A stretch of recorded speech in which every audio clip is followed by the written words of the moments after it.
আপনারা জানেন যে কেন্দ্রীয় কর্মসূচির অংশ হিসাবে গতকাল রাতে আমাদের যে কর্মসূচি তারই পরিপ্রেক্ষিতে আজকে দুপুর 12টায় আমাদের প্রোগ্রাম ছিল।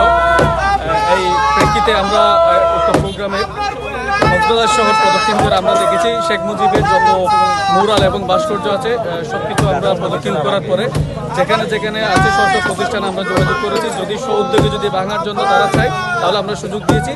যেখানে ভাঙার জন্য চাচ্ছে না তারা আমরা নিজেরাই সেটা উদ্যোগী হয়ে আমরা এই বঙ্গবন্ধুর ভাস্কর্য আমরা ভেঙে দিচ্ছি। এবং একটা আমাদের স্লোগান হচ্ছে যে ফ্যাসিবাদের কোনো নিশানা এই বাংলায় থাকবে না।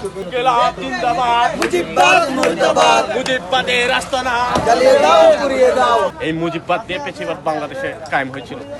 তারই পরিপ্রেক্ষিতে তার কন্যা শেখ হাসিনার নেতৃত্বে বাংলাদেশের যে 16টি বছর একটি নৈরাজ্য এবং উন্মুক্ত কারাগারে নিক্ষিপ্ত করেছিল সেই শেখ হাসিনা স্বৈরাচারকে আমরা ছাত্র সমাজের গণঅভ্যুত্থানের মাধ্যমে আমরা বিচারিত করেছি।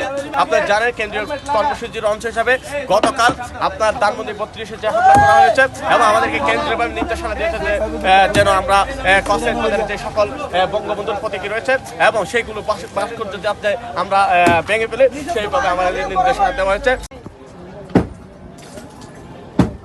আওয়ামী লীগরা এই দেশকে নষ্ট করার ভিন্ন ষড়যন্ত্র চালাতো তা সব গুড়ে দেওয়া হচ্ছে। এর পাশাপাশি ভিন্ন মুজিববাদের সব ধরনের স্মারক গুড়ে দেওয়া হচ্ছে। তারই পরিপ্রেক্ষিতে আজ দুপুর 12টা থেকে আমরা বিভিন্ন জায়গায় যেখানে এখনো পর্যন্ত ফ্যাসিবাদের প্রতীক রয়েছে সেই ফ্যাসিবাদের প্রতীকগুলো ভেঙে গুড়ে দেওয়ার জন্য আমরা কাজ করে যাচ্ছি।